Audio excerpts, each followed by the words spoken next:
2026-এ কাকে চাইছেন আপনারা তারকেশ্বর? অবশ্যই তৃণমূল কংগ্রেস। অবশ্যই। বিজেপিকে কেন চাইছেন না? একটু শুনতে চান যে প্রার্থী? বিজেপিকে না চাওয়ার কারণ অনেক, একটা দুটো নয়। যে 365 দিন 24 ঘন্টা যে সরকার মানুষের পাশে থাকে, শীত গ্রীষ্ম বর্ষা মমতা বন্দ্যোপাধ্যায় মানুষের ভরসা। ছাত্র থেকে যুব, আবাল বৃদ্ধ বনিতা, প্রত্যেকের জায়গায় যেখানে উপকার রয়েছে, যিনি ধর্ম সমন্বয়ের মানুষকে সঙ্গে নিয়ে কাজ করছেন, তাকেই আমরা চাইছি। এই যে সামনে দেখুন, এটা একটা গুজরাটিদের পরিবার, এখানে কাঠের ব্যবসা করছেন। তাহলে এই রাজ্যের সব মানুষ, ভিন্ন ধর্মের, নানা ধর্মের মানুষ বাস করেন, তার জীবিকা নির্বাহ করেন, এখানে কোনো প্রতিবন্ধকতা নেই। তাই তৃণমূল কংগ্রেসকে চাইছি, যে তৃণমূল কংগ্রেস সর্বধর্মের মানুষ, জাতি বর্ণ নির্বিশেষে, দলিত থেকে শুরু করে উচ্চ বর্ণের সমস্ত মানুষ সুযোগ সুবিধা নিয়ে থাকে, সেই যে নেত্রী মমতা বন্দ্যোপাধ্যায়, আমরা ওনাকেই চাইছি।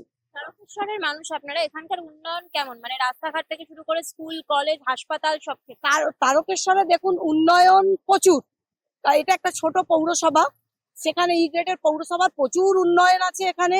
আমরা এখানে তারকেশ্বর পৌরসভায় মানুষদের প্যাথোলজি ল্যাব কার্ড করেছি, যেটা 80% অব্দি সাবসিডি আছে।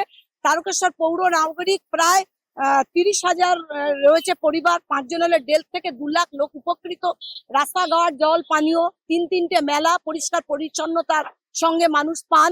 এছাড়াও তারকেশ্বরের রাস্তাঘাট এবং বিধায়কের তহবিলে যে সকল উন্নয়ন সবই হয়েছে। সর্বোপরি এটা একটা মুখ্যমন্ত্রীকে নবান্নে বসানোর জায়গা। এটা একটা ছোট মাত্র সদস্য পদ বা কাউন্সিলর ভোট নয়, এটা একটা রাজ্যের গর্বের সম্মানের জায়গা এবং রাজ্যকে শান্তি শৃঙ্খলা বজায় রাখার জায়গা।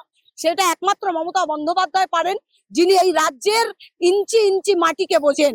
যে 34 বছরে বাম শাসনকে সরিয়েছেন, একটা সিএম কে সরানোর জন্য পিএম কে ছুটে আসতে হচ্ছে বারে বারে।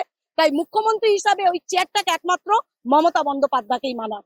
তাই আমরা মমতা বন্দ্যোপাধ্যায়কে চাইছি। কেন? আমার রাজ্যকে বাঁচাতে চাইছি, রাজ্যের জনগণকে বাঁচাতে চাইছি, যারা ধর্মের নামে নয়, কর্মের নামে মানুষের পাশে থেকে কাজ করে থাকে। এরা জয় শ্রীরামের নারা লাগিয়ে কাজ করছে। আমরা তো জয় শ্রীরাম কেউ বলুক, কেউ দুর্গা পুজো করুক, কেউ কালী পুজো করুক, কেউ সরস্বতী পুজো করুক, বলুক কোনো মানুষ এসে যে আমরা হিন্দুদের কোনো ধর্মের কোনো প্রতিবাদ করেছি কি না। সব ধর্মে এটা তো মাটিটাই তাই। নানা ভাষা, নানা মত, নানা পরিধান, বিবিধের মাঝে দেখো মিলন মহান। বৈচিত্র্যের মধ্যে ঐক্য। সংবিধানকে বাঁচিয়ে যিনি রেখেছেন, যিনি মনীষীদেরকে বাঁচিয়ে রেখেছেন, মমতা বন্দ্যোপাধ্যায়। আমরা তার শিক্ষায় শিক্ষিত এবং ওনার পথে মানুষের কাছে হাত জোর করে গিয়ে বলবো, যদি মমতা বন্দ্যোপাধ্যায়ের উপকার পেয়ে থাকেন, প্রকল্প এবং শান্তির বাংলা চান, তাহলে একটা ভোট এবং আগে মমতা বন্দ্যোপাধ্যায়কে দিন। সেটা হাতের ওপর জোড়া ফুল, 29 এপ্রিল সকাল সকাল গিয়ে আপনার ভোট, মূল্যবান ভোটটা দিন, ঋণ হিসাবে দিন।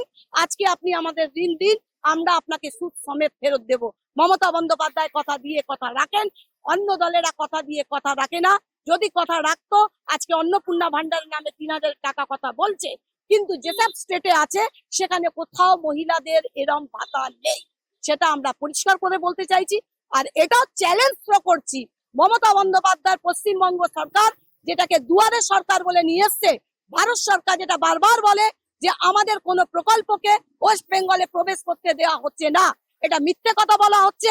তাহলে আপনি দুয়ারে ভারত সরকার করুন, রাজ্যে এসে দুয়ারে ভারত সরকার করে প্রত্যেকটা মানুষকে সেই প্রকল্প পৌঁছে দিন এবং মানুষের রক্তের টাকা, এখান থেকে ট্যাক্স জিএসটির নামে যেসব টাকা তুলেছেন, জলের টাকা বন্ধ করেছেন, 100 দিনে কাজের টাকা বন্ধ করেছেন, ওই 2 লক্ষ কোটি টাকা প্রত্যেকের অ্যাকাউন্টে আপনি পাঠিয়ে দিন। বিজেপি বলছে যে বাংলায় নারী সুরক্ষা নেই, তারা আসলেই একমাত্র বাংলায় নারী সুরক্ষা হবে। বাংলায় নারী সুরক্ষা নেই? বাংলা একমাত্র সেফেস্ট সিটি, যেখানে নারীদের মর্যাদা দেওয়া হয়, যেখানে লক্ষ্মী ভান্ডার বলে কথা বলা হয়, লক্ষ্মী মেয়েকে, মেয়েদের কন্যাশ্রী বলা হয়, মেয়েদেরকে রূপশ্রী বলা হয়। আর এইটা এমন একটা জায়গা, যদি বাংলাকে বারবার ওই নারী সুরক্ষা নামের কথা বলেন, তাহলে ওদের মণিপুরকে ভাবতে হবে, ওদের হাতরাসকে ভাবতে হবে, ওদের উন্নাওকে ভাবতে হবে, তারপর আপনি কথা বলবেন। কারণ এটা এমন জায়গা, রাত 12টায় আপনি একা ঘুরে বেড়াতে পারেন, আসতে পারেন, যেতে পারেন। কোথাও কোনো একটা মাইনাস পয়েন্টেরও জায়গাকে নিয়ে আপনারা যদি তাকে হাইলাইট করার চেষ্টা করেন, আমার মনে হয় এটা ভুল করছেন। কারণ আমরা নারী সুরক্ষার জন্য যদি কোনো রকম দুর্ঘটনা ঘটে, অপরাজিতা বিল এনেছি, কেন আমাদের মুখ্যমন্ত্রী অপরাজিতা বিল নিয়েছে, সেটা সাইন হচ্ছে না কেন ভাই?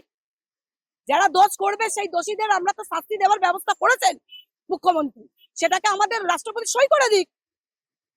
তাহলে মহিলারা আরো বেশি সুরক্ষা পাবে, এটা আমরা বলতে চাইছি।